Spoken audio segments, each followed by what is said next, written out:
Bwana Yesu asifiwe. Karibu katika ibada ya asubuhi ya Anza Siku na Bwana inayokuja kwako nami Pastor Miamba.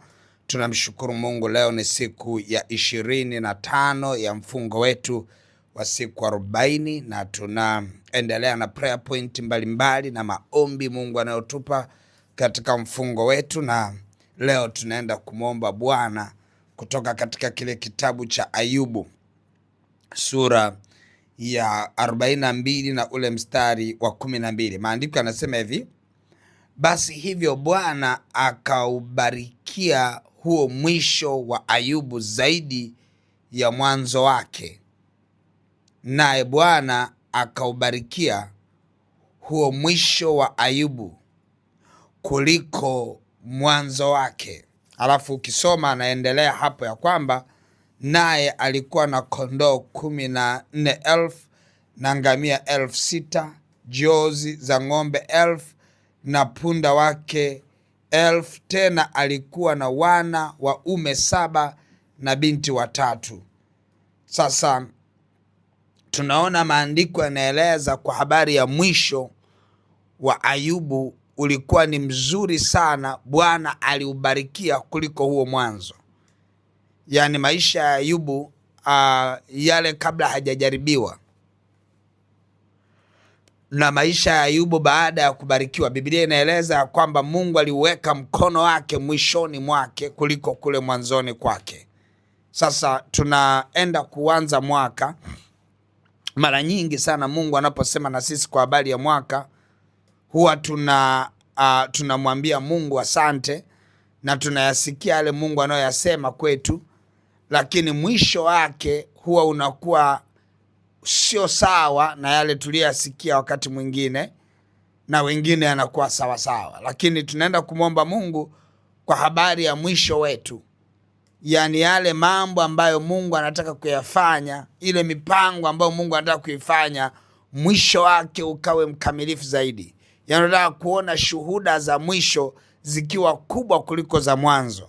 Tunataka kuona mambo ambayo Mungu ameachilia mwishoni yawe makubwa kuliko ya mwanzo. Baraka za mwisho wetu ziwe nyingi kuliko za mwanzo. Tunataka kuona yale malengo ambayo tumeyapanga mwaka huu yanaenda kutimia katika jina la Yesu. Ni mafuta ambayo yanaenda kuachilia neema katika mwisho wetu. Kwa lugha nyingine ni kwamba malengo ya mwaka mpaka tunapofika mwezi wa 12 yatakuwa yamebadilika na yamefanikiwa, kwa sababu Mungu hataacha mwanzo uwe mzuri alafu mwisho uwe mbaya.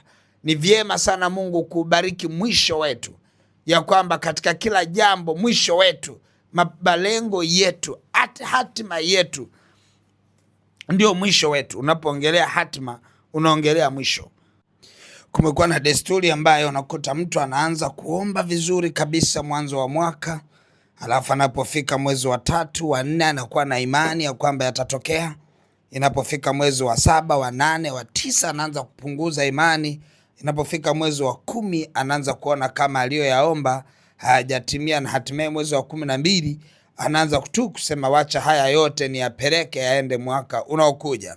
Lakini kimsingi maandiko yanaeleza ya kwamba Bwana anapoenda kuubariki mwisho wetu, anasema hivi: Mungu aliweka mkono wake kwa Ayubu ukawa ni mkono wenye nguvu ya kubariki mwisho, ya kwamba ndani yote tuliyoyaomba ndani ya mwaka huu Bwana akaubariki mwisho wake. Kwa maana ya kwamba si kwamba mkono wa Bwana hautakuwa na wewe leo, si kwamba mkono wa Bwana hautakuwa na wewe mwezi wa 6, lakini nataka tukayaone yakitimia yote ambayo tumeyaomba kwa Bwana mwaka huu.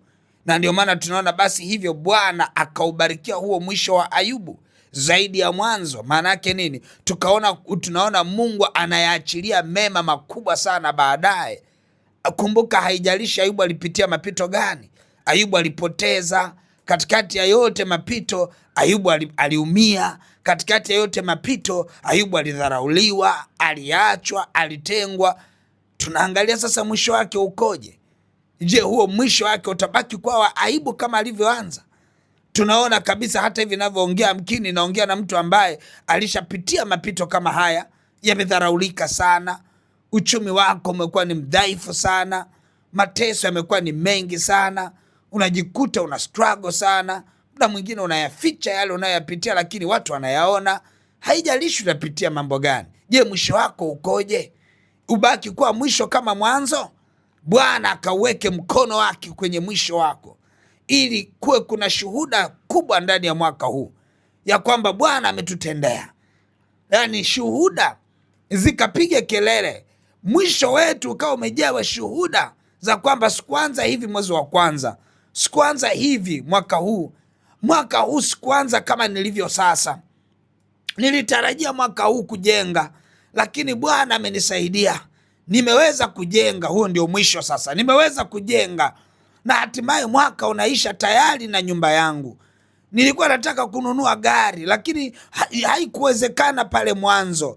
Kipindi tuko kwenye mfungo niliona kama haiwezekani, lakini hakika leo ninalo gari langu, ninayo nyumba yangu. Nilipanga mwaka huu niolewe, lakini mwezi wa kwanza, mwezi wa pili sikuwa na mchumba, lakini mwisho wangu wa mwezi huu wa 12 tayari nina ndoa yangu. Tunataka kuona Bwana akiweka mkono wake, ili ndani ya mwisho wetu wa mwaka huu tuweze kuwa na shuhuda, kwa sababu mkono wa Bwana utaenda kutufunika katika mwisho wetu. Mkono wa Bwana utaenda kutufunika tunapoumaliza mwaka. Kwa kuna shuhuda, lazima tuziombee ile mipango yetu, tuiombee ule mwisho wetu, tuuombee yale malengo yetu, tuyaombee, ili tunapoelekea mwisho Bwana akawe pamoja nasi. Nataka twende mbele za Bwana, tumwombe Mungu atusaidie. Mkono wake ukawe juu ya mwisho wetu, mkono wake ukawe juu ya hatima yetu katika mwaka huu. Yale yote uliyoyapanga ndani ya mwaka huu, mimi sijajua umepanga mambo gani, lakini kama unaishi kwa malengo, maombi haya ni ya kwako. Na wewe ambaye hauishi kwa malengo, naomba sasa ukatengeneze malengo yako ya mwaka, ili Bwana aubariki mwisho wako katika mwaka huu, ili yale yote uliyoyapanga ndani ya mwaka huu yapate kutimia. Nataka twende tukaombe kwa maombi ya imani juu ya mwaka huu. Mwaka huu ungetamani uwaje? Mwisho wake ukoje mwaka huu? Ungetamani mpaka mwezi wa 12 kuwe kuna nini? Tunataka kuona mwisho wake kuna nini. Wewe unaona nini? Mwisho wake unaona nini? Unaona nini? Kwa hiyo mahali unapopaona, tukapaombee mwisho wake pakawe pema. Kama unaona kuwa mtu fulani, mwisho wake pakawe ni pema sana. Kwa nataka twende mbele za Bwana tuombe. Baba mtakatifu, katika jina la Yesu Kristo wa Nazareti, Mungu liye hai, tunakushukuru sana kwa neema ya ajabu sana ambayo Mungu umeiachilia kwetu. Tunajua adui wakati mwingi anapishana na kupinga mwisho wetu. Wakati mwingine anaacha mambo yaanze, lakini anapigana na mwisho wetu. Najua adui huwa anatamani mwisho wetu sitimie. Anauangalia mwisho wetu kuliko mwanzo wetu. Lakini wewe ni Mungu unayeenda kuubariki mwisho wetu. Uliubariki mwisho wa Ayubu, ukawa ni mwisho wa baraka, mwisho wa neema. Mungu liye hai, tunakushukuru kwa maana moja ya kitu ambacho unapigana na adui, unapigana na uharibifu wa nguvu za giza, ni kwa habari ya mwisho wetu. Utaenda kupigana na huo mwisho wetu, na utaenda kutupa hali ya ushindi katika jina la Yesu. Baba, asante kwa maana unaenda kuachilia neema katika mwisho wetu, unaenda kuachilia nguvu. Umesema wewe Mungu natuwazia mema, kutupa tumaini siku zetu za mwisho, kwa maana lipo tumaini katika siku za mwisho.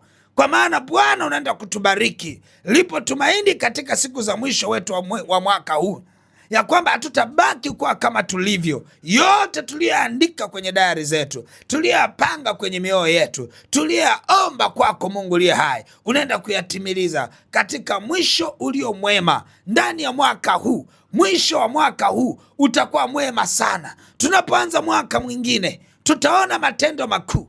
Hatutatembelea tumaini la mwaka ujao, bali tutatembelea mafanikio ya mwaka huu. Hata mwisho tunapoenda kukamilisha mwaka, tuone utukufu wako, tuyaone majibu ya maswali yetu. Baba, nalibariki na kuliinua jina lako. Asante kwa uaminifu wako Mungu wetu. Asante kwa kibali chako. Asante kwa mkono wako wenye nguvu. Sifa zote na heshima ni za kwako wewe, unayebariki mwisho wetu, unayebariki hatima zetu. Mwaka huu unabariki tena. Mwaka huu unaenda kutuona tena tutaenda kuona matendo yako makuu kuanzia leo hadi mwisho wa mwaka. Tunaona neema yako ya mwendelezo, tukaone mikono wako ukibariki maisha yetu, tukaone hatima za uchumi wetu, hatima za ndoa zetu, hatima za uchumba wetu, tuone hatima za afya zetu. We Mungu na ubarikia mwisho wetu kama ulivyombarikia Ayubu, ukampa yaliyo mazuri kuliko yale ya mwanzo. Ndivyo Bwana unavyoenda kutubarikia mwisho wetu, unaenda kuyapa maisha yetu mema sana kuliko yale ya mwanzo. Baba, asante kwa neema hiyo.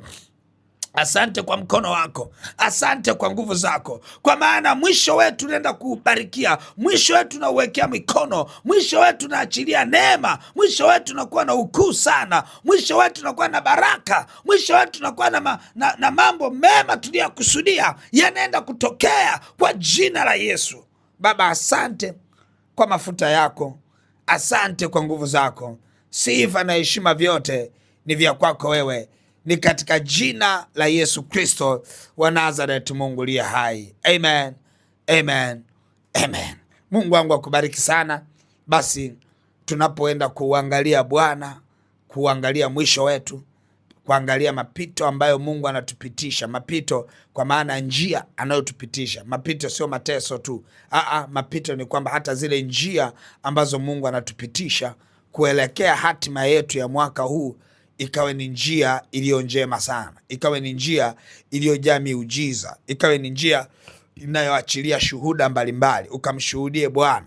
Namwomba Mungu ukamshuhudie Bwana kwenye mahusiano yako, umshuhudie Bwana kwenye uchumi wako, umshuhudie Bwana kwenye biashara zako, kwenye mwenendo wako, mshuhudie Bwana kwa watoto wako. Ukawe ni mwaka wa kumshuhudia Bwana. Mungu ametenda na Mungu ataachilia neema yake. Ukawe ni mwaka wa shuhuda kubwa. Yale aliyoyapanda adui yakang'olewe, adui asipate nafasi tena. Mwisho wetu ukawe mzuri sana. Basi utashika sadaka yako sasa ya kubarikia mwisho wako, ya kubarikia malengo yako uliyoyaweka, kwamba mwisho wa mwaka malengo yakawa yametimia. Utaiachilia sadaka yako itakayoenda kuyasukuma hayo malengo yapate kutimia, na mkono wa Bwana hautakupungukia. Mungu wangu akubariki sana. Basi utaiachilia sadaka yako kwenye ile lipa namba M-Pesa ambayo ni 57 78 76 0, au namba za mawasiliano 0713 84 21 23 au 0744 98 25 17. Mungu wangu akubariki na uwe na wakati mwema. Amen.